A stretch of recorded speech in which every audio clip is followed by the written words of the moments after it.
कृपाल भजु मन नंद नंदन सुंदर अशरण शरण भव भय हरण आनंद घन राधावरम सिर मोर मुकुट विचित्र मणिमय मकर कुंडलधारी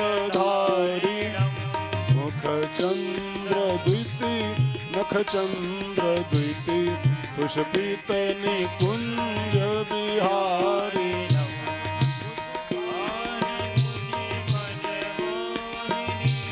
चितवन चपल वपुनत वरम वनमाल ललित कपोल मृदु अधरन मधुर मुरलीधरम वृषभानु नंदिनी वाम दिशि शोभित सुभग सिंहासनम ललितादि सखी जिन सेवहि कर चंवर छत्र उपासनम श्री कृष्ण चंद्र कृपाल भजे मन नंद नंदन सुंदर अशरण शरण भव भय हरण आनंद घन राधावरम आनंद घन राधावरम। श्री कृष्ण कन्हैया लाल की जय। भागवत भगवान की ज्ञानी है तवे तापत्रय विनाशाय श्री कृष्णाय वयं नुमः तापत्रय विनाशाय श्री कृष्णाय वयं नुमः। वसुदेव सुतं देवं कंस चाणूरमर्दनं देवकी परमानंदं कृष्णं वन्दे जगद्गुरुं कृष्णं वन्दे जगद्गुरुं। श्री कृष्ण गोविंद हरे मुरारे हे नाथ नारायण वासुदेवा श्री कृष्ण गोविंद हरे मुरारे हे नाथ नारायण वासुदेवा श्री कृष्ण गोविंद हरे मुरारे हे नाथ नारायण वासुदेवा श्री कृष्ण गोविंद हरे मुरारे। सभी लोग गाइए। नाथ नारायण वासुदेवा हे नाथ नारायण वासुदेवा हे नाथ नारायण वासुदेवा हे नाथ नारायण वासुदेवा हे नाथ नारायण वासुदेवा। श्री कृष्ण गोविंद हरे मुरारे हे नाथ नारायण वासुदेवा श्री कृष्ण गोविंद हरे मुरारे हे नाथ नारायण वासुदेवा हे नाथ नारायण वासुदेवा हे नाथ नारायण वासुदेवा। हमारो धन राधा श्री राधा श्री राधा हमारो धन राधा श्री राधा श्री राधा हमारो धन राधा श्री राधा श्री राधा हमारो धन राधा श्री राधा श्री राधा हमारो धन राधा राधा राधा राधा राधा हमारो धन राधा राधा राधा राधा राधा परम धन राधा राधा राधा राधा राधा परम धन राधा राधा राधा राधा राधा रसिक धन राधा श्री राधा एक धन राधा श्री राधा श्री राधा। हमारो धन राधा श्री राधा श्री राधा। हमारो धन राधा श्री राधा श्री राधा। बरसाने वाली राधा राधा राधा राधा राधा। बरसाने वाली राधा राधा राधा राधा राधा। बरसाने वाली राधा राधा राधा राधा राधा। बरसाने वाली राधा राधा राधा राधा राधा। मोहन की प्यारी राधा श्री राधा श्री राधा। मोहन की प्यारी राधा श्री राधा श्री राधा। हमारो धन राधा श्री राधा श्री राधा। हमारो धन राधा श्री राधा श्री राधा। श्री राधा श्री राधा श्री राधा श्री राधा श्री राधा श्री राधा। श्री राधा श्री राधा श्री राधा। श्री राधा श्री राधा श्री राधा। बोलो सच्चिदानंद भगवान की जय हो। भागवत महापुराण की जय हो। कृष्ण कन्हैया लाल की जय हो। हनुमान जी महाराज की जय हो। भारत माता की जय हो। सत्य सनातन धर्म की जय हो। ओम नमः पार्वती पतये हर हर महादेव। कुंवर मास के इन पावन दिनों में आज दशहरे का पावन दिन है और दशहरे के दिन से यह पावन कथा का शुभारंभ हो रहा है। महुईपुरी ग्राम में इस कथा के यजमान हैं श्रीमान हरिहर सिंह जी। धर्मू सिंह जी के पुत्र हैं और इनकी पत्नी श्रीमती बीटा सिंह जी तथा परिवार के सब लोग, बेटियां, बहनें, सब भाई लोग, सभी के बहुत अथक प्रयास से। और एक बात और कहूं, इस परिवार के 21 पीढ़ियों के पुरखों के भाग्य से शास्त्रों में लिखा है कि जिस घर में भागवत का शुभारंभ होता है तो भागवत का शुभारंभ ऐसे नहीं होता है जब उस खानदान की 21 पीढ़ियों का भाग्य जागता है। जन्मांतरे भवेत पुण्यम, जब कई पुरखों का भाग्य जागता है और किसी मनुष्य के कई जन्मों का पुण्य उदय होता है, तब जाके कहीं ये पंडाल लगता है। तो हमारी बहन मालती बहन की विशेष प्रयास से इन्होंने ही नाम दिया था हमारा कि कथा सुनना है तो महाराज जी की सुनो। हमारी कथाएं कई सुनती रहते हैं आप लोग। तो महुईपुरी में ये पावन कथा से शुरू हो रही है। विलंब तो बहुत हो गया है, 2 बजे का समय है कथा का और बज गया है 4:30। लेकिन पहला दिन है, पहले दिन विलंब थोड़ा हो जाता है। कलश यात्रा वगैरह होनी थी तो बस बचे हुए आधे पौन घंटे में बात पूरी करेंगे और शेष कथा फिर रात में की जाएगी। 2 टाइम कथा के हैं, आपको पता है 2 टाइम, 2 से 5 और 7 से 9 ना, 7 से 9। तो एक बार हरिहर बाबू, उनकी पत्नी बीटा सिंह, मालती सिंह बहन और बाकी सबके नाम भी मुझको नहीं पता है, सबके नाम आ जाएंगे आजकल में। अभी आज तो अबे किए हैं, अब आज से धीरे धीरे नाम आने शुरू हो जाएंगे सबके। तो सभी का वंदन करते हुए, स्वागत करते हुए और गांव वालों का भी आवाहन करते हुए कि सभी लोग पधारें और छोटी मोटी बातें भी अगर कोई मन में हो तो उनको भूल करके, आपके गांव का, आपके क्षेत्र का सौभाग्य है कि ये भागवत आपके यहाँ आरंभ हो रही है को और हम लोग इसका खूब भरपूर मात्रा में लाभ लें। तो आइए बात शुरू की जाए। भागवत महापुराण की जो कथा हम लोग सुनने बैठे हैं, वास्तव में भागवत का अर्थ क्या होता है? भागवत माने, अब हम लोग एक ही बात खाली मानने बैठे हैं कि भागवत एक कथा है, केवल बस अनुष्ठान है, ऐसा नहीं। भागवत का एक मतलब होता है। भागवत माने जिसको सुनने के बाद हमको आपको भागवत बनना है। भागवत ऐसी कथा है जिसको सुन के भागवत बन जाना है। ये कोई पुण्य कार्य नहीं होता है। एक बात मैं आपसे कह के आगे बढ़ूं, प्रवेश करूं।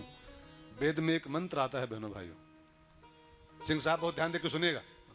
एक मंत्र आता है शास्त्रों में, देवम भूत्वा देवम यजेत। जिस देवता की पूजा करो वही देवता बनो। जैसे राम जी की पूजा करो तो राम जी बनो, कृष्ण की पूजा करो तो कृष्ण के ऐसा जीवन बनाओ, भागवत सुनो तो भागवत बनो सुन करके। अब भागवत माने क्या होता है? तो संस्कृत भाषा में भागवत माने होता है भगवान का भक्त। भागवत माने भगवान का भक्त, ठीक समझिएगा। तो भागवत सुनने के बाद हमको आपको भगवान का भक्त बनना है। हम लोग संसार के भक्त भी हैं, हम लोग हैं तो, लेकिन हम लोग अभी तक जगत के भक्त हैं। अपने जीवन को चेक करो, मकान के भक्त हैं, दुकान के भक्त हैं, जमीन के भक्त हैं, पोता पोती के भक्त हैं, गोलू भोलू के भक्त हैं। भगवान के भक्त अभी नहीं बन पाए। आरती धूपबत्ती तो करते हैं। भक्त माने होता है जो भगवान से एक मिनट के लिए विभक्त न होता हो, अलग न होता हो, उसको भक्त कहते हैं। खाली घंटी करना भक्ति नहीं है, खाली आरती करना भक्ति नहीं है। भगवान से हम एक सेकंड के लिए भी सोते जागते उनसे अलग न हो, 24 घंटा उनको अपने साथ में रखें, उनके साथ हम रहें कि हमारे साथ हैं रघुनाथ, इसको भक्ति कहते हैं।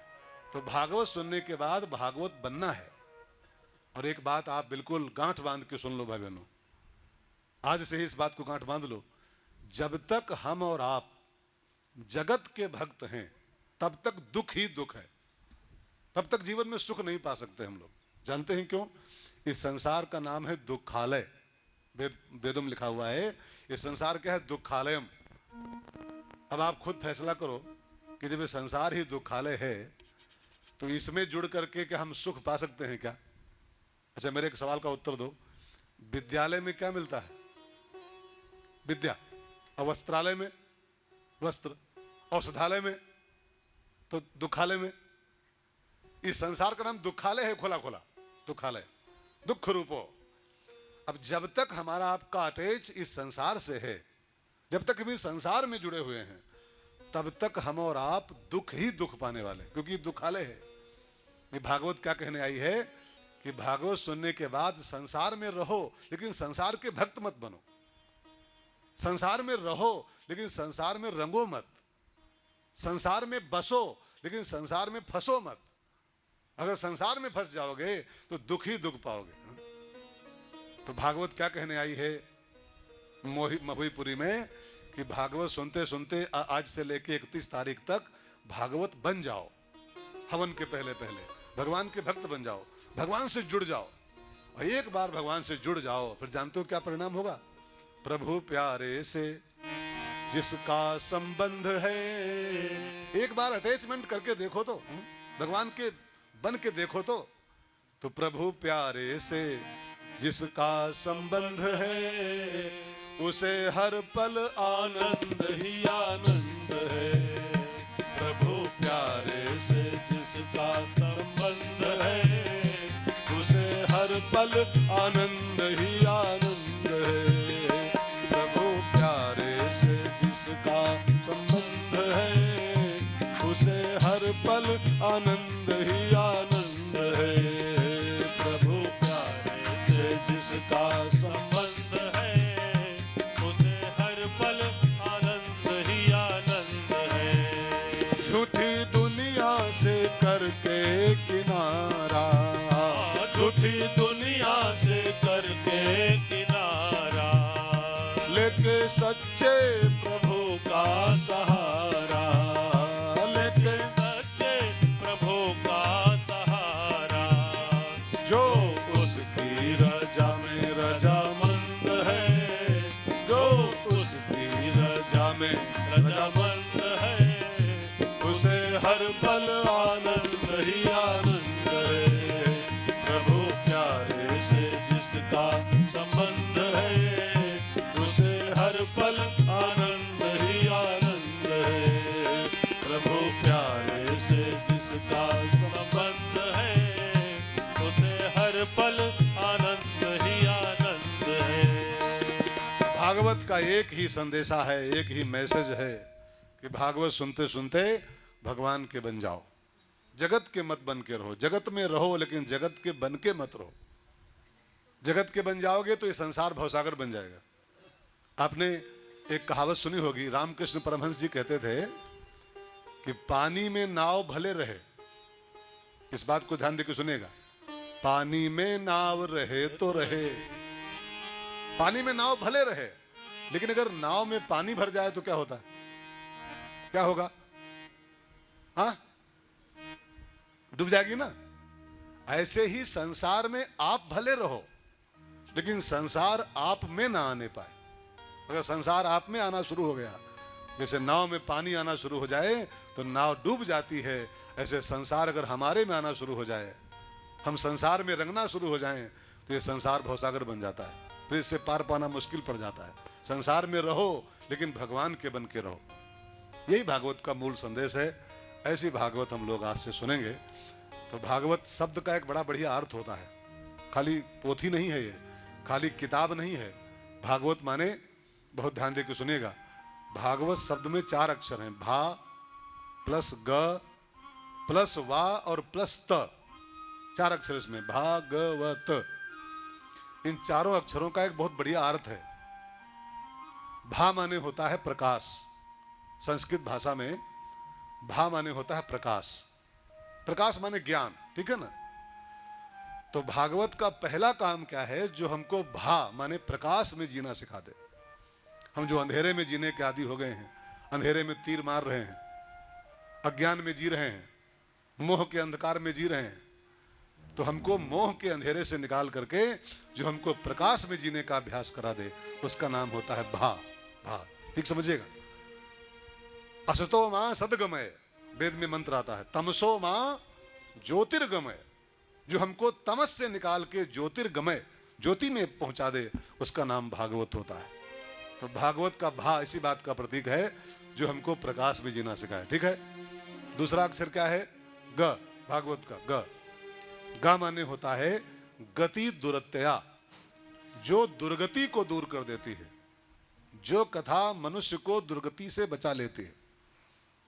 भागवत सुन लो ठीक से 7 दिन तक बैठ करके, तो भागवत निश्चित रूप से आपकी दुर्गति काट देगी। जब भी संसार से विदाई होगी, जब भी यहां से टिकट लेके हम लोग रवाना होंगे, तो हमारी दुर्गति भी नहीं होगी। जिसने जीवन में एक बार भागवत सुन लिया है सिस्टम के साथ, काम चलाऊ नहीं कि चाय पीते पीते टहलते टहलते, है ना, चाय पीते पीते नहीं, सिस्टम से बैठ के भागवत सुन ली है, उसकी बिल्कुल 100% दुर्गति कैंसिल हो जाती।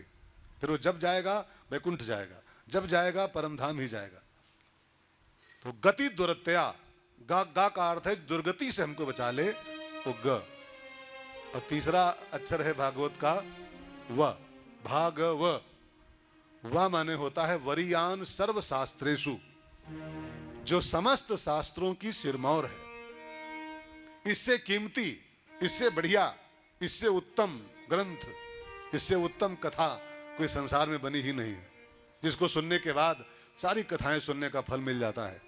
एक भागवत सुन लो तो शिव पुराण, देवी पुराण, रामायण, गीता, महाभारत, सब सब सब सुनने का फल मिल जाता है, क्योंकि सारी कथाओं की जो सार है वो भागवत है। वरियान सर्व शास्त्रेषु, जो सारी शास्त्रों की वरियान है, श्रेष्ठ है, सिरमौर है, उसका नाम भागवत है। और चौथा अक्षर क्या है भागवत का? चौथा अक्षर त। बोलना भी पड़ेगा, अकेले हम नहीं बोलेंगे, हम थक जाएंगे अकेले। हाँ, बोलना भी पड़ेगा, बोलने में कंजूसी बिल्कुल नहीं करना है। ता माने होता है तरणी, ता से तरणी, तरणी माने नाव, नौका, जो भवसागर से पार जाने की तरणी है। एक बार इसमें सवार हो जाओ तो सीधे भवसागर से पार कर देती है, ऐसी नाव है ये। इसमें बैठ करके हमको आपको इस संसार सागर से पार होना है। तो भा माने प्रकाश में जीना सिखा दे, गा माने दुर्गति को काट दे, वा माने जो सारे शास्त्रों का फल देती है, और ता माने जो भवसागर से पार जाने की तरणी है। ऐसी भागवत कथा में हम लोग प्रवेश कर रहे हैं। आज से हैं हमारे हरिहर बाबू, बीटा सिंह बहन और उनके पूरे परिवार की देख रेख में, नेतृत्व में, यजमानत्व में ये कथा आज से शुरू होने चल रही है। तो आइए प्रवेश करें, उससे पहले हम लोग थोड़ा सा प्रभु का नाम गा लें और फिर पहला पन्ना और पहला श्लोक खोलें, जिससे कम से कम आज प्रवेश तो हो ही जाए, बाकी तो कथा तो शाम को होगी ठीक से। तो पहला श्लोक गाएं, उसके पहले थोड़ा सा प्रभु का नाम हम और आप मिलकर गाते हैं। और गाना भी, एक बात और कह दूं फिर प्रवेश करूं, ये कलयुग है और कलयुग केवल हरि गुण गाहा। कलयुग में केवल गाने से ही इंसान का कल्याण होता है। अगर मुंह नहीं खोलोगे, जबान नहीं चलाओगे, तो इस कलकाल में पार नहीं हो पाओगे। कलयुग का प्रधान साधन है। माला कर पाओ न कर पाओ, तीर्थ यात्रा कर पाओ न कर पाओ, लेकिन कलयुग में केवल बस भजन गा लो, कीर्तन कर लो प्रभु की, बेड़ा पार हो जाएगा। तो कंजूसी न करना। और जब जब मैं कीर्तन गवाऊं तो भले गलत गाना, भले बेसुरा गाना, भले बेताल गाना, लेकिन गाना जरूर। हाँ, बिना गाए इस कलकाल में कल्याण नहीं होगा। तो आओ थोड़ा सा प्रभु का नाम गा लें, फिर पहला पन्ना खोलें और पहले श्लोक से प्रवेश करें। सब लोग गाओ। मेरो प्यारो नंद लाल किशोरी राधे, मेरो प्यारो नंद लाल किशोरी राधे, मेरो प्यारो नंद लाल किशोरी राधे, मेरो प्यारो नंद लाल किशोरी राधे, हे किशोरी राधे श्यामा गोरी राधे, किशोरी राधे श्यामा, गोरी राधे, हे किशोरी राधे श्यामा गोरी राधे, किशोरी राधे श्यामा, गोरी राधे, हे मेरो प्यारो नंद लाल किशोरी राधे, ओ मेरो प्यारो नंद लाल किशोरी राधे, मेरो प्यारो नंद लाल किशोरी राधे, मेरो प्यारो नंद लाल किशोरी राधे, मेरो प्यारो नंद लाल किशोरी राधे, मेरो प्यारो नंद। लाल किशोरी राधे। भागवत का पहला श्लोक हम लोग गाएं। भागवत के बारे में आपको पता है, भागवत में 12 स्कंद हैं। 12 स्कंद माने जैसे रामायण में कांड होते हैं ना, वो बाल कांड, अयोध्या कांड, अरण्य कांड, जैसे रामायण में कांड होते हैं, महाभारत में सर्ग होते हैं, ऐसे ही भागवत में स्कंद है। स्कंद 12 स्कंदों की कथा है। और इस पूरी कथा में 335 अध्याय है। बहुत मोटी पोथी है ये, 7-8 दिन में हो नहीं पाती है। तो परंपरा बन गई है कि 7 दिन में कह लो, 7 दिन में सुना दो, लेकिन 7 दिन में नहीं हो पाती है। ये कथा महीनों की कथा है, महीनों की। 335 अध्याय इसमें है और श्लोक हैं 18,000 श्लोक इस कथा में। बहुत मोटा ग्रंथ है, 1 महीने का समय पूरा पूरा चाहिए तब ये कथा कहीं पूरी हो पाती है। लेकिन अब 7 दिन का ही समय है, तो इसमें हम लोग गाएंगे इसको। तो पहला श्लोक हम और आप साथ साथ बोलेंगे। थोड़ा कठिन पड़ेगा बोलने में, संस्कृत भाषा है, बोलनी कठिन पड़ती, लेकिन बोलने की महिमा बहुत है। संस्कृत बोलने से वाणी पवित्र होती। पहला श्लोक आज बोलो मेरे साथ, और आखिरी श्लोक बोलेंगे 31 तारीख को। अब बीच वाले सब कन्हैया जी गा लेंगे अपने आप, है ना। तो पहला श्लोक आज हम लोग संग संग गाएंगे और आखिरी श्लोक लास्ट वाले दिन गाएंगे, और बीच के श्लोक बीच बीच में गाते रहेंगे, हा? लेकिन पहला श्लोक मैं आगे बोलूं, आप मेरे पीछे बोलो। सच्चिदानंद रूपाय, सच्चिदानंद रूपाय, बोल पा रहे हो? हाँ वाह, फिर से बोलो। सच्चिदानंद रूपाय, सच्चिदानंद रूपाय, विश्वोत्पत्त्यादि हेतवे, विश्वोत्पत्त्यादि हेतवे, विश्वोत्पत्त्यादि हेतवे, विश्वोत्पत्त्यादि हेतवे, तापत्रय विनाशाय, तापत्रय विनाशाय, तापत्रय विनाशाय, तापत्रय विनाशाय, श्री कृष्णाय वयं नुमः, श्री कृष्णाय वयं नुमः, श्री कृष्णाय वयं नुमः। श्री कृष्णाय वयं नुमः। ये भागवत का पहला श्लोक है भाई बहनों। इस श्लोक में भगवान श्री कृष्ण को वंदन किया गया है और भगवान को प्रणाम करके तब कथा शुरू की गई। ध्यान देकर सुनिएगा। भगवान को प्रणाम करके जब कोई काम शुरू होता है ना, भगवान को वंदन करते हुए, तो उस काम में फिर कोई विघ्न बाधा नहीं आता है। भगवान उस प्रोग्राम में, उस कार्यक्रम में, उस अनुष्ठान में, उस कार्य में आने वाली सारी बाधाओं को दूर करते रहते हैं। तो भगवान कृष्ण को वंदन करके और तब कथा शुरू की गई। लेकिन एक बात बहुत गहराई समझ लो, अकेले कृष्ण को प्रणाम नहीं किया गया है। लिखा लिखा है श्री कृष्णाय, अकेले कृष्ण नहीं, श्री कृष्णाय वयम नुमः। वयम माने हाँ मास्टर साहब रहिए ना हम लोग माने हम दोनों, ठीक है ना, हम दोनों। हम लोग माने हम सब माने वक्ता भी हो श्रोता भी, दोनों मिलकर के। वयम माने हम नहीं होता है, खाली आप नहीं, खाली हम नहीं, हम दोनों मिलकर के श्री कृष्णाय वयम नुमः, श्री कृष्ण को प्रणाम करें कि हम भी ठीक ठाक रहें 7 दिन तक। अरे बीच में डेंगू हो जाए, हाँ बीच में क्या पता कालरे आ जाए, बुखारे हो जाए, तो हम भी 7 दिन ठीक रहें, आप भी 7 दिन ठीक रहो, कोई बाधा ना आने पाए। इसलिए हम दोनों मिलकर के श्री कृष्णाय वयम नुमः, श्री कृष्ण को प्रणाम करें। लेकिन मैं फिर दोहराऊं, अकेले कृष्ण को प्रणाम नहीं किया गया है, अपितु लिखा है श्री कृष्णाय। श्री माने क्या होता है? राधा जी। श्री माने राधा रानी। अकेले कृष्ण को प्रणाम करो तो वो सुनते नहीं, अकेले कृष्ण अधूरे हैं। राधा के बिना कृष्ण कृष्ण खाली करो, कृष्ण कृष्ण, तो अधूरे कृष्ण है वो। तो श्री माने राधा रानी। अच्छा, एक सवाल आता है कि रुक्मिणी कृष्णाय कहे नहीं कहा गया, श्री राधा कृष्णाय कहे नहीं कहा गया? राधा कृष्णाभ्याम नमः बोल देते, राधा कृष्णाभ्याम नमः, श्री क्यों लिखा गया? तो व्यास जी की ये एक चतुराई है।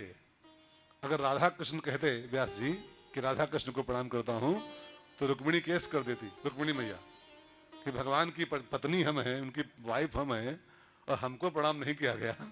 राधा को प्रणाम करे तो प्रेमिका है खाली, वो तो उनकी प्रेमिका केवल है, पत्नी तो नहीं है, पत्नी तो मैं हूं। सत्यभामा हाईकोर्ट पहुंच जाती, सत्यभामा, वाह भाई वाह, भागवत में मुझको प्रणाम नहीं किया गया। ललिता वो भी सखी है भगवान की, विशाखा वो भी प्रेमिका है, ये सब केस कर देती हैं कि जब हम सब भगवान की प्रेमिकाएं हैं, भगवान की पत्नियां हैं, तो मेरा नाम क्यों नहीं लिखा हुआ है, राधा का नाम क्यों लिखा हुआ है? तो व्यास जी को लगा कोई केस न करने पाए मेरे ऊपर, इसलिए मैं श्री में सबको ले लूं। अब श्री ललिताय नमः, श्री विशाखाय नमः, श्री रुक्मिणी नमः, अब श्री में सब आ गए, 16,000 आ गए इसमें। श्री रुक्मिणी, श्री जामवंती, श्री सत्यभामा, श्री सब हो गए इसमें। तो व्यास जी ने श्री में सबको समेट लिया, लेकिन भगवान की शक्ति का नाम श्री होता है। श्री का अर्थ तो राधा रानी ही होता है, ठीक है ना। और राधा के बिना अगर भगवान कृष्ण को प्रणाम किया जाए तो भगवान कृष्ण फिर सुनते नहीं, अधूरे हैं। आपने कई बार एक भजन गाया होगा, 2 लाइन मेरे साथ गाओ। श्याम के बिना,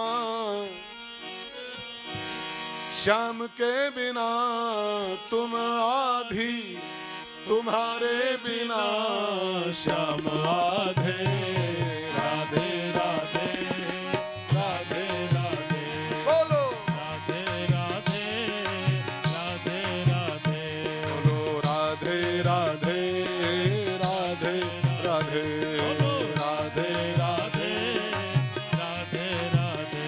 हे श्याम के बिना तुम आधी, श्याम के बिना तुम आधी, तुम्हारे बिना श्याम आधे, राधे राधे, राधे राधे, बोलो राधे राधे, राधे राधे, बोलो राधे राधे, राधे राधे, बोलो राधे राधे, राधे राधे। राधा के बिना श्याम अधूरे हैं, इसलिए लिखा है श्री कृष्णाय वयम नुमः, भगवान श्री कृष्ण को हम प्रणाम करें। तो किसी ने पूछा व्यास जी, अगर कृष्ण को हम प्रणाम करें तो कृष्ण हमारा क्या करेंगे? ये भी एक सवाल आता है ना।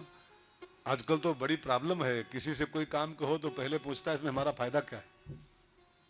कोई भी काम किसी से कहो कि ये काम कर लो बेटा, ये काम कर लो, तो पहला सवाल लगाता है वो कि मां हमारा कौन फायदा है, अगर ये काम हम करें तो हमारा फायदा क्या है। तो श्री कृष्ण को हम प्रणाम करें तो श्री कृष्ण हमारा क्या करेंगे, हमारा क्या फायदा होगा?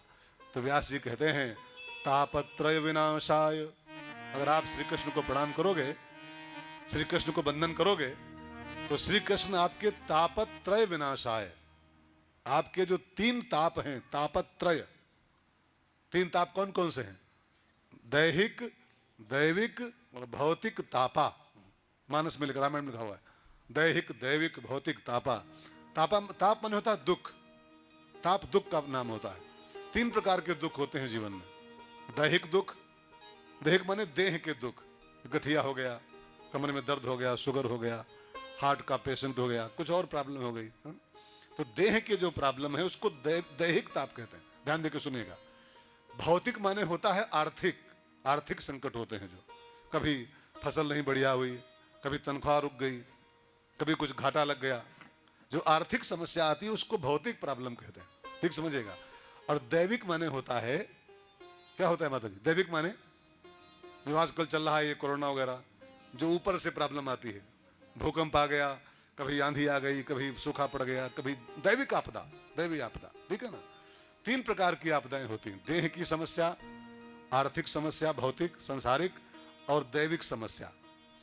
तो तीनों प्रकार के तापों को जो विनाशाय, नष्ट कर देते हैं प्रणाम करते ही, ऐसे श्री कृष्ण को प्रणाम करते हुए और भागवत में प्रवेश किया गया है।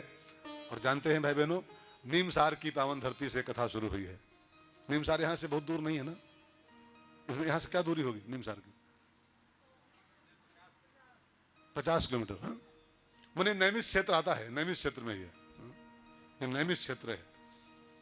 किसी भी तीर्थ के आसपास 4 योजन तक वो क्षेत्र कहलाता है, वही क्षेत्र होता है। तो ये नैमिष क्षेत्र में ही आता होगा। तो भागवत कथा जब आप सुनने बैठे हो, इसकी जो शुभारंभ की धरती हो नीमसार है। नीमसार में कथा शुरू हुई थी।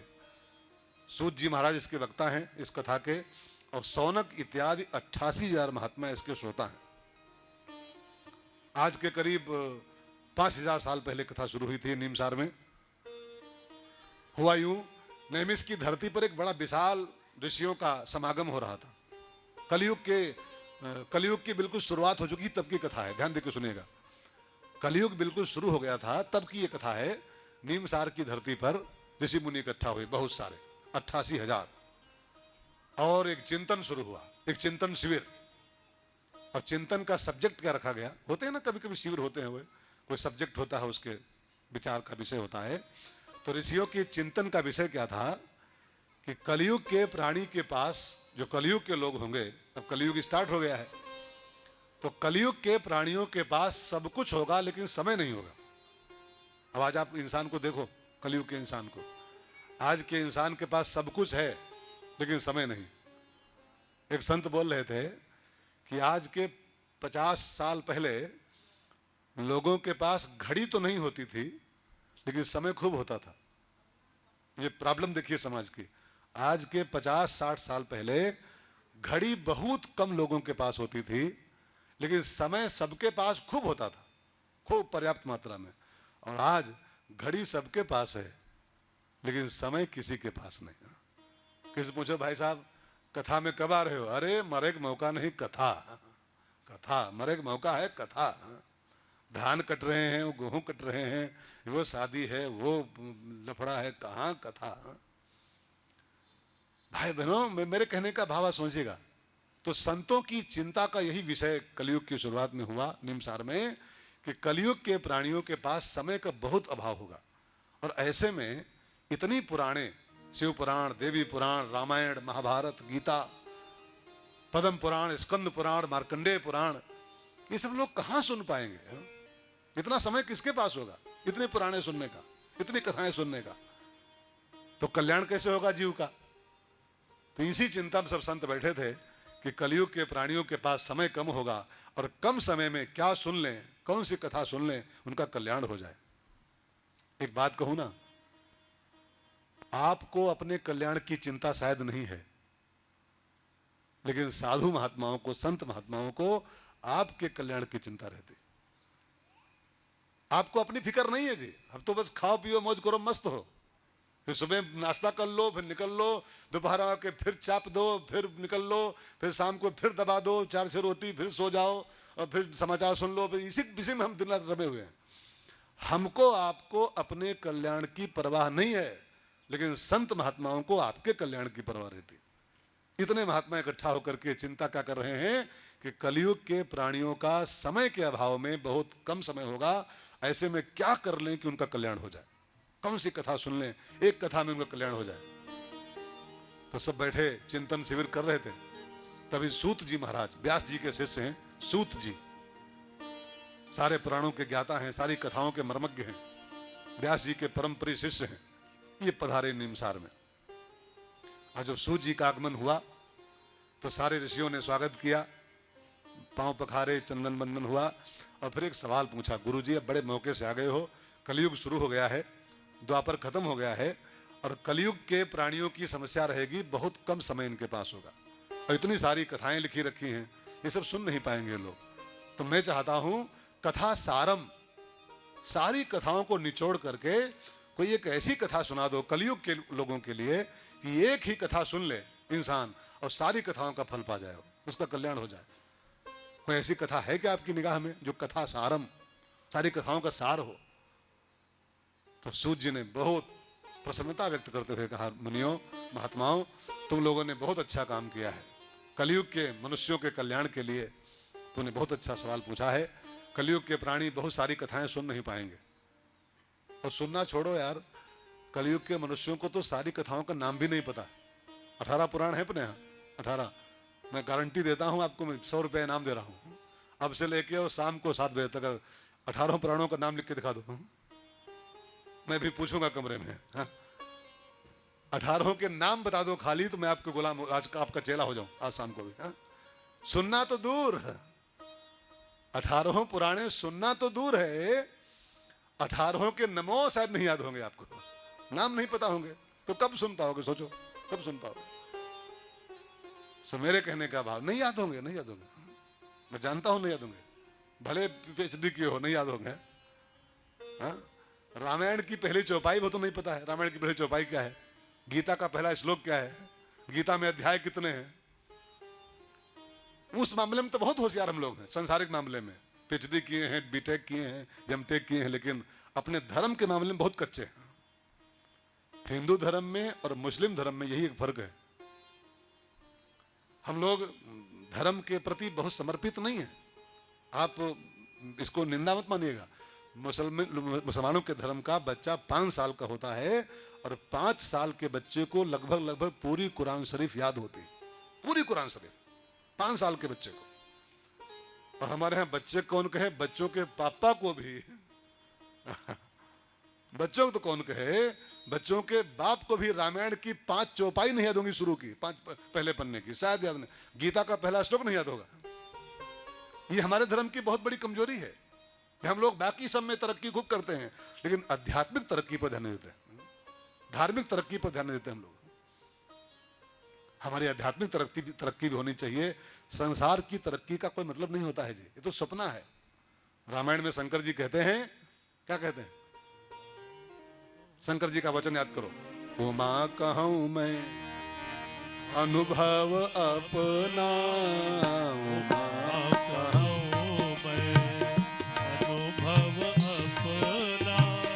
सत हरि भजन जगत सब सपना, सत हरि भजन जगत सब सपना। क्या कहते हैं शंकर जी, जगत सब सपना। और सपने में अगर कोई तरक्की कर भी लो सपने में, तो कौन तरक्की किया आपने? अरे सपने में देखो कि हमारे 10 प्लाट हो गए, तो क्या हो गए? सपने में देखो कि हमारे 16 मकान हो गए, एक लखनऊ में, एक दिल्ली में, कलकत्ता में, एक बंबई में, तो क्या हो गए? नहीं हुए ना। तो सपने की तरक्की कोई तरक्की नहीं होती है जी, तरक्की तो असली आध्यात्मिक होती है। और अध्यात्म में आगे बढ़ रहे हो तो तरक्की आपकी असली हो रही है। इसमें आगे बढ़ के क्या मुट्ठी बांध के आए थे, हाथ खोल के जाना है कोई ना कोई दिन। बड़े बड़े अंबानी खाली हाथ चले गए यहाँ से, आप किस खेत की मूली हो? बड़े बड़े अंबानी वही 2.5 गज मार्किन लपेट करके, वही 4 बांस पे लाद करके फेंक दिए गए उठा करके, बड़े बड़े धीरू भाई। तो हम और आप किस खेत की मूली हैं भाई बहनों? इसलिए तरक्की, संसार की तरक्की नहीं होती है, आध्यात्मिक तरक्की का नाम तरक्की होता है। तो मेरे कहने का भाव, इतनी कथाएं लोग सुन नहीं पाएंगे, तो सारी कथाओं को निचोड़ के एक गिलास जूस बनाओ, मिक्स जूस, एक ही कथा ऐसी सुना दो जिसको सुन के सारी कथाएं सुनने का फल मिल जाए। वो कथा कौन सी है? तो सूत जी ने कहा, ऋषियों, उस कथा का नाम है श्रीमद् भागवत महापुराण। एक कथा ऐसी कथा है जिसको सुनने मात्र से सारी कथाएं सुनने का फल मिल जाता है। इसमें शिव पुराण भी आती है, अभी आप देखोगे इसमें शिव कथा भी है, इसमें रामायण भी है, इसमें गीता भी है, इसमें देवी भागवत भी है, इसमें महाभारत भी है। एक भागवत सुन लो तो सब सुनने का फल मिल जाता है, सब कुछ सुनने का। इसमें मत्स्य पुराण भी है, इसमें स्कंद पुराण भी है, नरसिंह पुराण भी है, सब कथाएं ऐसी भरी हुई हैं। लेकिन जानते हैं कथा कब मिलती है? ये सारी कथाओं की सार लेकिन मिलती कब है मालूम? तो सूर्य जी ने कहा, ऋषियों ये कथा है तो बड़ी कीमती, सारी कथाओं का फल है ये, लेकिन मिलती कब है? तो लिखा है जन्मांतरे भवेत पुण्यम तदा भागवतम लभेत। जब मनुष्य के जीवन में जन्म जन्मांतर का पुण्य उदय होता है, एक मनुष्य के जीवन में जब कई जन्मों का पुण्य इकट्ठा होता है, तब कहीं उसको इस पंडाल में आने का मौका मिलता है। एक मैं आपका भ्रम मिटा दूं, एक आपकी भूल। हम लोग कई प्रकार की भूलें लेके जीते हैं संसार में। कई लोगों की भूल है एक कि भागवत सुनने से पुण्य होता है, भागवत सुनने से पुण्य होता है। लेकिन भागवत में लिखा है नहीं, भागवत सुनने से पुण्य नहीं होता है, पुण्य होता है तो भागवत सुनता है कोई। ठीक समझेगा, भागवत से पुण्य नहीं होता है। जन्मांतरे भवेत पुण्यम, जब जन्म जन्मांतर का पुण्य होता है तब कोई भागवत सुनता है। भागवत सुनना इतना आसान नहीं है जी, बहुत कठिन मामला है। कई जन्मों का भाग जागता है तब ये भागवत कथा शुरू होती है। एक और भूल मैं आपकी मिटा दूं, आज से सब भूल जाना, आज से ही। कई लोग मानते हैं कि भागवत सुनने से पुरखा तरते हैं। कई मानते हैं कि भागवत सुनो तो पुरखा तर जाते हैं सब। मैं आपको बताऊं सच्चाई एक, भागवत सुनने से पुरखा नहीं तरते हैं। जिनके पुरखा ऑलरेडी तरे हुए हैं, जिनकी 21 पीढ़ियां तरी हुई हैं पहले से, और ऊपर से दुआएं देते हैं वो पुरखे, तब कहीं किसी परिवार में भागवत का शुभारंभ होता है। भागवत से पुरखे नहीं तरते हैं, जिनके पुरखे तरे हैं उनके यहाँ भागवत होती है, पहले से तरे हुए हैं। तो बहुत भाग्य का फल है ये भागवत, ये प्रयास का फल नहीं होता है, ये भाग्य का फल होता है। तो भागवत की कथा निम्नसार में शुरू हुई और सूर्य ने कहा, महात्माओं ऋषि मुनियों एक बात ध्यान देकर सुनो, आप भी सुनो। बस मैं अब धीरे धीरे विराम कर बढ़ रहा हूँ, क्योंकि 2 घंटे बाद फिर बैठना अभी है, तो ज़्यादा नहीं खींचूंगा, लेकिन कुछ थोड़ा सा सुना करके बंद करूंगा। सूर्य ने कहा, महात्माओं जिस समय ये पहली कथा शुरू होने जा रही थी, सूर्य जी तो दूसरी कथा कह रहे हैं, ध्यान देकर सुनिएगा। पहली कथा इस संसार में हुई थी सुकताल में। सुकताल जानते हैं आप लोग?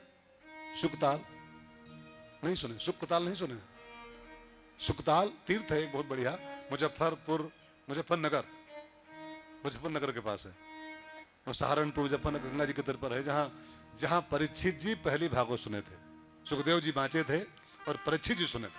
सुकताल समझ में आ गया नहीं आ रहा? सुकताल, हाँ, जहां पहली भागवत धरती की हुई थी, निमसार की तो दूसरी हुई। तो सुकताल में जब पहली कथा होने जा रही थी, सुखदेव जी मंच पर बैठ चुके थे व्यास गद्दी पर, और परीक्षित जी यजमान बन के बैठ चुके थे हरे बाबू की तरह ऐसे सामने।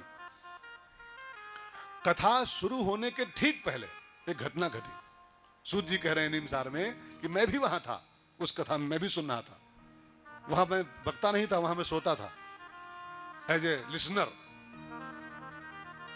तो मैंने देखा कि कथा शुरू होने के ठीक पहले एक विमान ऊपर से उतरा, वैकुंठ से, स्वर्ग से देवता लोग आए विमान में, और देवता लोग अपने साथ एक कलश लेके आए थे, कलश सोने का। उस कलश में अमृत था, और देवताओं ने कहा, सुखदेव जी तनिक रुक जाओ, मेरी बात सुन लो, फिर कथा शुरू करो। कहा क्या? कहा हम लोग स्वर्ग से आए हैं, ये अमृत लाए हैं, घड़ा भर के लाए हैं। इसकी विशेषता है अमृत की कि एक बूंद कोई पी ले इसमें से तो अमर हो जाता है, मरता नहीं। फिर परीक्षित जी को सांप काटने का श्राप मिला है, इसको मरना है 7वें दिन, तो आप ये पूरा घड़ा ले लो, पूरा घड़ा इसको पिला दो, ये अमर हो जाएगा, इसकी मौत नहीं होगी। फिर ये अमृत ले लो, इसको पिला दो, और इसके बदले में कथा हम सबको सुना दो, भागवत हम सब सुनना चाहते हैं। ये अमृत इसको पिला दो, ये अमर हो जाए, छुट्टी मिले इसको, और तुम चलो हमारे साथ स्वर्ग में। अब बढ़िया नंदन वन में लगवाएं पंडाल, बढ़िया सा माइक बुक करें, अब बढ़िया सा पंडाल लगा के बढ़िया व्यवस्था करके, एसी रूम, एसी ऐसे व्यवस्था करें। आप यहाँ कहाँ जंगल में बैठे हो यार, इनको अमृत पिलाओ, छुट्टी करो इनकी, अमर हो जाएंगे परीक्षित जी, और चलो स्वर्ग हमारे साथ, वहाँ कथा गाओ आप, हम लोग सुनें कथा आपकी। अदला बदली जब करना चाहा देवताओं ने कि अमृत ले लो, कथा हमको सुना दो, तो सुखदेव जी महाराज की आंखें एकदम लाल हो गई। देवताओं, सौदेबाजी करने आए हो, दुकान करने आए हो कि ये ले लो कथा सुना दो? तो कान खोल के सुनो, सौदा करने की एक परंपरा होती है। अच्छा एक बात बताओ, कोई 10 तोला की चेन लेने जाए, 10 तोला की चेन, और 10 रुपया उसको दे, 10 रुपया लो और 10 तोला वाली लाओ हमका दो, तो मिली? वो कम से कम 10 लाख रुपए की चेन है, वो 10 लाख रुपए की। अब 10 रुपया देके 10 तोलक चेन कोई मांगे तो क्या पा जाएगा? 10 रुपये देके कोई हीरा मांगे, डायमंड, तो कोई पा सकता है? नहीं पा सकता है। क्वा कथा क्वा सुधा, कहां ये कथा अमृत और कहां ये तुच्छ अमृत लेके आए हो तुम लोग? 10 रुपये देके हीरा पाना चाहते हो मूर्खों? सौदाबाजी भी होता है तो उसका भी एक न्याय है, उसका नियम है कि 6 रुपए की चीज हो उतने रुपए दो, उतना माल दो तो ये ले जाओ। कहां ये कथा और कहां ये अदना सा अमृत लेके आए हो तुम लोग तुच्छ सा, इसके बदले कथा मिलेगी तुमको। क्वा कथा क्वा सुधा लोके क्वा कांचा क्वा मणिर महान, कहां कांच का टुकड़ा और कहां एक कीमती मणि, नहीं पा सकते हो। और दूसरी बात और सुखदेव जी ने कही, बहुत प्यारी बात कही है, देवताओं कान खोल के सुनो, कथा का श्रवण होता है, कथा का सौदा नहीं होता है। जो लोग कथा का सौदा करते हैं ना, वो चाहे आयोजक हो चाहे व्यास हो, जो कथा का सौदा करते हैं कि इतना लेंगे इतना देंगे तब कथा सुनेंगे सुनाएंगे, तो वो सब अपराधी हैं, वो सब नरक को जाएंगे। कथा व्यापार नहीं होती है, कथा तो प्रसाद है। कथा का वितरण होता है, वितरण, विक्रय नहीं होता है कथा का कि ये लेंगे और ये देंगे तो कथा सुनेंगे और सुनाएंगे। नहीं, जो कथा में लेन देन करते हैं, जो तय तोड़ करते हैं, ये चाहिए वो चाहिए, तो फिर वो सब नरक के अधिकारी होते हैं, वो सब नरक को जाते हैं। कथा का सौदा नहीं, कथा का श्रवण होना चाहिए केवल, बस। सौदेबाजी करने आए हो? पहले तो बहुत डांटे देवताओं को सुखदेव जी, लेकिन फिर सोचा बहुत दूर से आए हैं बेचारे, इतना भाड़ा खर्च किए होंगे, हेलीकॉप्टर से आए हैं, चार्टर्ड प्लेन से, तो थोड़ा परीक्षित से बात कर लें। तो सुखदेव ने कहा, देवताओं में परीक्षित से पूछ लूं, मैं इसके लिए हम आए हैं, अगर ये राजी हो जाए अदला बदला करने के लिए तो मैं बदल लूं, मुझे क्या है, कथा कहनी है या नहीं तो वहां कह देंगे, अगर ये राजी हो तो मैं बदल लूंगा। तो सुखदेव जी ने परीक्षित जी से पूछा, राजन ये देवता लोग आए हैं अमृत लेकर के और कह रहे हैं कि अमृत पिला दो इसको और कथा हमको सुना दो, तो तुम ये बदला करोगे क्या, अदला बदली करोगे? तो परीक्षित जी ने कहा, गुरुदेव पहले हमको फायदा बताओ तो हम निर्णय करें, अभी ऐसा नहीं करेंगे फैसला, पहले फायदा बताओ, 19-21 कौन सा है, जिसमें ज्यादा फायदा हो वो काम करें। हम कोई मूर्ख थोड़ो हैं कि घाटे सौदा करें अपने। पहले बताओ कि अमृत से क्या होता है और कथा से क्या होता है, अमृत का फल क्या है, कथा का फल क्या है, तो हम फैसला करें। तो आप भी ध्यान देकर सुनो भाई बहनों, अमृत का फल क्या होता है और कथा का फल क्या होता है। बहुत, मेरी बात समझ में आ रही नहीं आ रही? आ रही ना सिंह साहब, आ रही? हाँ, थोड़ा समझने की कोशिश करते रहेगा। हाँ? तो अमृत का फल क्या है, कथा का फल क्या है? तो सुखदेव जी ने कहा, राजन अमृत पीने से दीर्घ जीवन की प्राप्ति होती है। दीर्घ माने लंबा बड़ा जीवन। अमृत पियोगे तो अब फिलहाल मौत टल जाएगी, हजारों साल के बाद फिर मौत आएगी, तो लंबा जीवन कथा से अमृत से मिलता है, दीर्घ जीवन, ठीक है। और कथा का फल होता है दिव्य जीवन। कथा सुनोगे तो जीवन लंबा नहीं होगा, जो है उतना रहेगा, लेकिन वो जो है वो दिव्य हो जाएगा। अच्छा आप बताओ कि लंबा जीवन अच्छा होता है कि दिव्य जीवन अच्छा होता है? दिव्य जीवन ना माता जी? हाँ। अच्छा जीवन लंबा हो लेकिन अच्छा ना हो तो उससे कौन फायदा?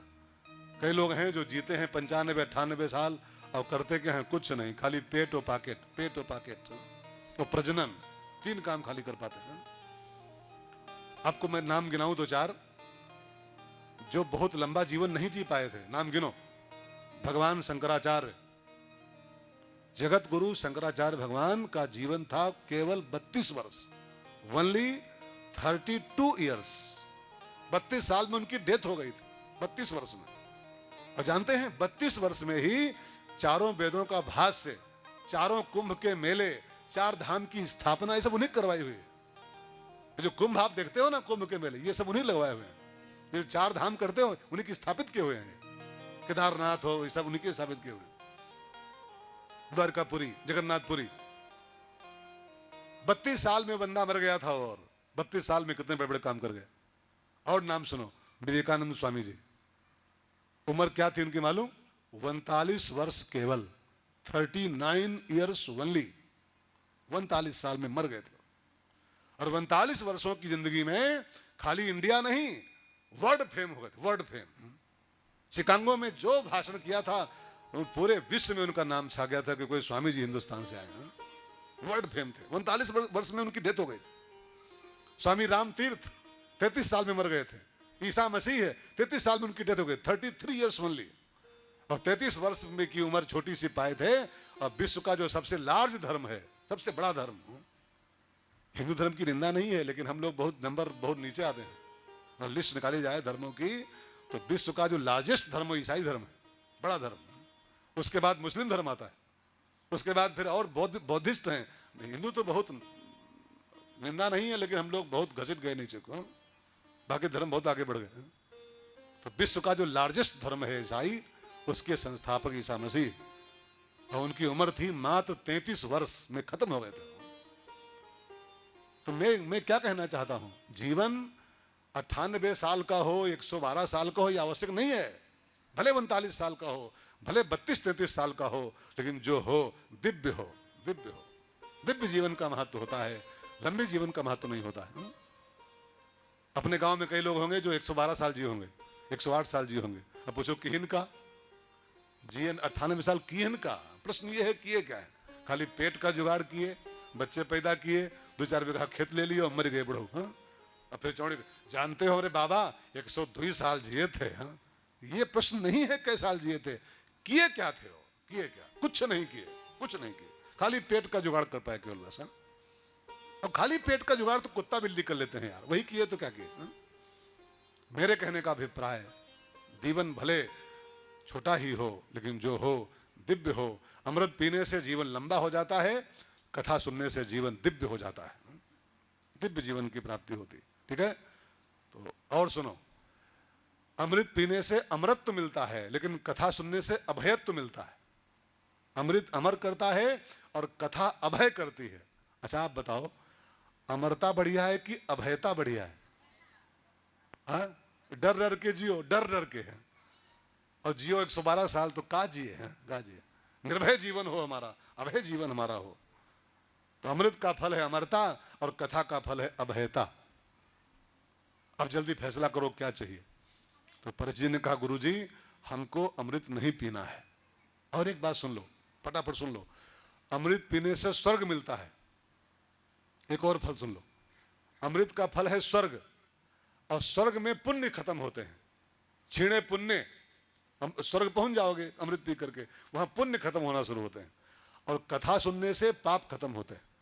अमृत पुण्य खत्म करता है और कथा पाप खत्म करती है। अब बताओ कौन बढ़िया है? जिसको पी के पुण्य खत्म हो जाए हमारे, और जिसको सुन के पाप खत्म हो हमारे, श्रेष्ठ कौन हुआ? तो भागवत का चुनाव किया गया। कहा गुरुजी हमको अमृत नहीं पीना है, कथा सुननी। देवताओं को भगा दिया गया, और देवता बेचारे वो अमृत का कलश उठाए और भाग गए वहां से, और कथा परिचित ने सुनी। एक बात मैं आपसे कहूं ना, जो अमृत के घड़े को ठोकर मार सकता है, वही भागवत सुनने का अधिकारी होता है। जो अमृत जैसी चीज को भी ठोकर मार दे, मुझे नहीं चाहिए, वो कथा का अधिकारी होता है, कथा का पात्र होता है। हम लोग अभी पात्र वात्र नहीं है। अभी तनिक प्यास लग जाए ना, तनिक प्यास खाली पानी की, अगली कथा छोड़ देंगे हम लोग, जाके पानी पियाएंगे, फिर चाय पियाएंगे। अभी एक फोन आ जाए, कहीं घंटी उंटी आ जाए कहीं से, तो आदमी लगाता है कान में, भागता है बाहर, रुको हम अभी आ रहे हैं, बाहर आ रहे हैं ना, बाहर भाई, हाँ बड़ा हल्ला है। हाँ? सुनो, एक फोन कॉल नहीं छोड़ सकते हम लोग हैं, एक फोन कॉल। तभी हम कथा के अधिकारी नहीं है जी। जो अमृत जैसी कीमती चीज को लात मार सकता है कथा सुनने के पीछे, वो कथा का अधिकारी होता है। जो एक काल नहीं छोड़ सकता है, एक कप चाय नहीं छोड़ सकता है, वो कथा का पात्र कैसे है? कथा का पात्र माने जो भूख प्यास थकान फोन सब दुनियादारी भूल करके, यहाँ तक कि देह भी भूल जाए मैं कौन हूँ, और इतना समर्पण कथा में पैदा हो जाए, तब मानना कि अब कथा सुनने के हम अधिकारी हुए। परीक्षित जी कथा सुने, और जब कथा पूरी हुई ना तो विमान आया, परीक्षित जी बैठे उसमें और परम धाम गए, बैकुंठ। सांप काटने से मरे और बैकुंठ गए परीक्षित जी। अब ध्यान देना, जब परीक्षित जी बैकुंठ में पहुंचे सांप काटने के बाद भी, तो ब्रह्मा जी को टेंशन हुआ। ब्रह्मा जी को लगा कि हमारे संविधान में लिखा है, ब्रह्मा जी का संविधान है, नियमावली वहां की, ब्रह्मा जी के यहाँ की, वहां लिखा है साफ साफ कि जिसकी मौत सांप काटने से होती है वो नरक को जाता है। ब्रह्मा जी के विधान में साफ साफ लिखा है सांप काटने से मरने वाला नरक को जाता है। अब परीक्षित जी मरे हैं सांप काटने से, और ये खड़े हैं बैकुंठ में। ये सिस्टम फेल कैसे हो गया? जब सिस्टम कहता हमारा है कि सांप काटने से मरे नरक जाएगा वो, तो ये बैकुंठ में कैसे आ गया? तो अपने प्यारों से पूछा, अपने पिए से, ये क्या लफड़ा है जी? जब सांप काटने से मरा है परीक्षित धरती पर, तो बैकुंठ में कैसे आ गया ये? तो पिए ने कहा, गुस्सा मत बढ़ो, ये भागवत सुन के आया है, और भागवत सुन के जो आता है, जिसने जीवन में एक बार भागवत सुन लिया है, जीवन में एक बार भी, वो जब भी मरेगा सीधे बैकुंठ जाएगा। उसको सांप काटे चाहे बघवा काटे और चाहे बेढ़ा काटे, तो सीधे बैकुंठ जाएगा। ये भागवत सुन के आए हैं तो बैकुंठ आए हैं। तो ब्रह्मा ने कहा भागवत है क्या चीज, व्हाट इज द भागवत? तो पिए ने कहा कि ऐसा करो महाराज जी, जवानी कहां तक बताएंगे, तुम भागवत को तौल लो, अभी आपके सामने हो जाएगा, दूध का दूध और पानी का पानी आपके सामने, भागवत तौलो। तो लिखा है, सत्यलोके तुलाम बद्ध्वा, ब्रह्मा जी ने एक तराजू बांधी, तुला माने तराजू बांधी, और उसके एक पलड़े में, उस तराजू के एक पलड़े में साधना निजाह, जितने भी अन्य साधन होते हैं, दान पुण्य तीर्थ व्रत पूजा पाठ हेन तेन, सब एक और रखा पलड़े में, और दूसरे पलड़े में भागवत की पोथी स्थापित की। और ज्यों भागवत रखी दूसरे पलड़े में, तो भागवत की तुलना में वो सब यूं हो गया, सब भागवत नीचे और सब हल्का पड़ गया, सबको लेके भागवत नीचे बैठ गया था। ब्रह्मा जी की चारों खोपड़ियों में चक्कर आ गया कि जिस पोथी के आगे चार धाम और तीर्थ और व्रत और दान और पुण्य और पाठ और पूजा सब हल्का हो गया, ऐसी कथा को कोई सुन के परम धाम आ जाए तो किम आश्चर्यम, कौन आश्चर्य है। तो ब्रह्मा जी ने उस पोथी को तराजू के पल्ले से उठाया, अपनी कलम मंगाई और उस किताब के ऊपर लिखा मुक्ति शास्त्र। इस कथा का नाम मुक्ति शास्त्र है। इसको सुनने के बाद निश्चित वैकुंठ की प्राप्ति इंसान को होगी। अब आज के बाद एक कथा नहीं है, ये मुक्ति ग्रंथ कहलाएगी आज से। इसको सुनने वाला निश्चित रूप से वैकुंठ का पात्र हो जाएगा। तो तभी से कथा मुक्ति ग्रंथ कहलाती है। इसको सुनने वाला और सुनने वाले की कई पीढ़ियां सब वैकुंठ की अधिकारी हो जाती हैं। ऐसी पावन कथा का हम लोग आज से शुभारंभ कर रहे हैं। तो अब विश्राम की ओर बढ़ेंगे। अब थोड़ी बात और सुन लो।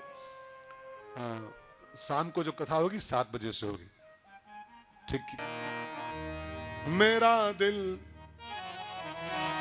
हो मेरा दिल तुझ पे कुर्बान, मुरलिया वाले रे, मेरा दिल तुझ पे कुर्बान, मुरलिया वाले रे, मेरा दिल तुझ पे कुर्बान, मुरलिया वाले रे, सवरिया प्यारे रे, मुरलिया गाओ गाओ, प्यारे रे, मेरा दिल तुझ पे कुर्बान, मुरलिया वाले रे, मेरा दिल तुझ पे कुर्बान।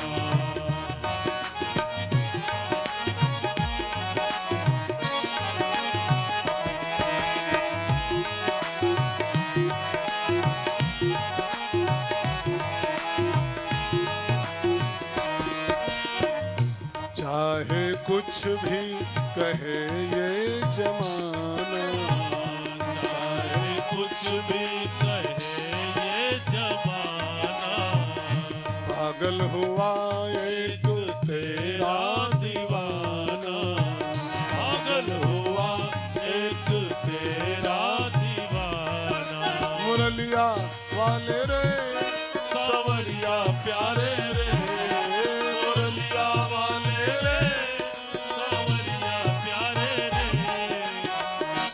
अब तो हो जा मेहरबान, मेहरबा मुरलिया वाले रे अब तो हो जा मेहरबा मुरलिया वाले रे मेरा दिल तुझ पे कुर्बान हाय कुर्बान कुर्बान कुर्बान हाय कुर्बान कुर्बान कुर्बान हाय कुर्बान कुर्बान कुर्बान हाय कुर्बान कुर्बान कुर्बान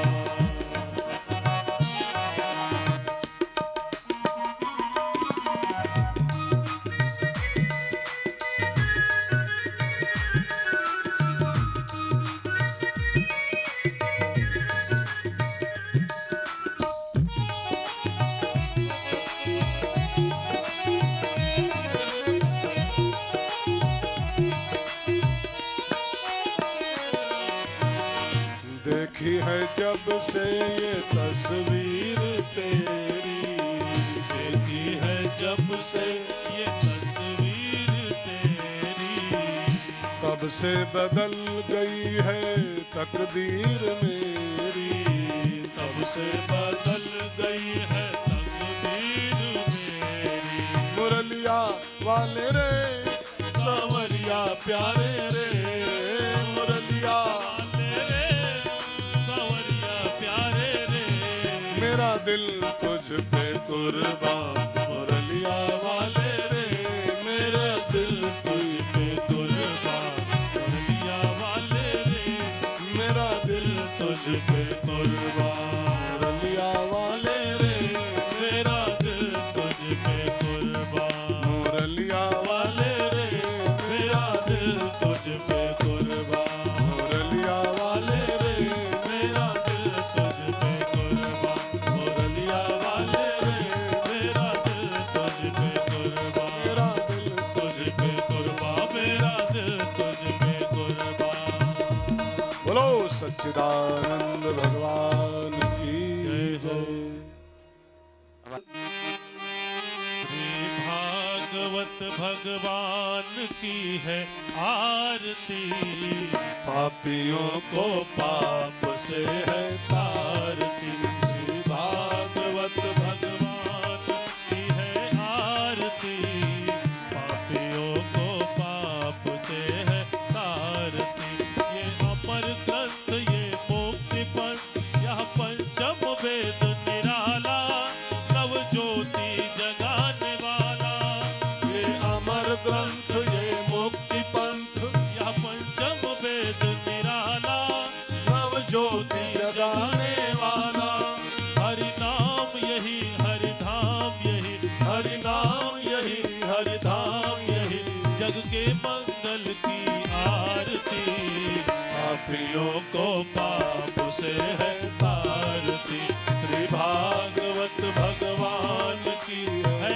आरती पापियों को पाप से है तारती ये शांति गीत पावन पुनीत पापों को मिटाने वाला हरि तरस कराने वाला ये शांति गीत पावन पुनीत पापों को मिटाने वाला हरि दर्श कराने वाला ये सुख करनी ये दुख हरनी ये सुख करनी ये दुख हरनी श्री मधुसूदन की आरती पापियों को पाप से है तारती श्री भागवत भगवान की है आरती पापियों को पाप से है तारती ये मधुर बोल मधुबंध खोल सन्मार्ग दिखाने वाला बिगड़ी को बनाने वाला ये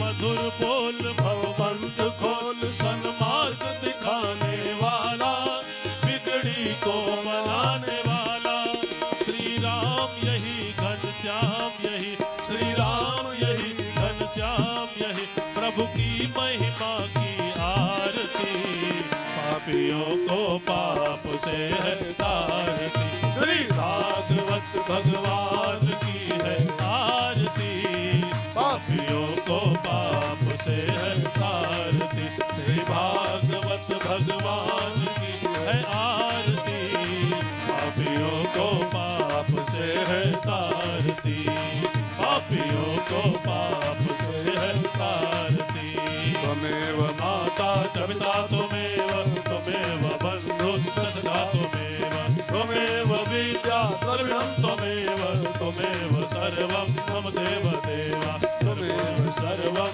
मम देव देवा त्वमेव सर्वं मम देव देवा। बोलो सच्चिदानंद भगवान की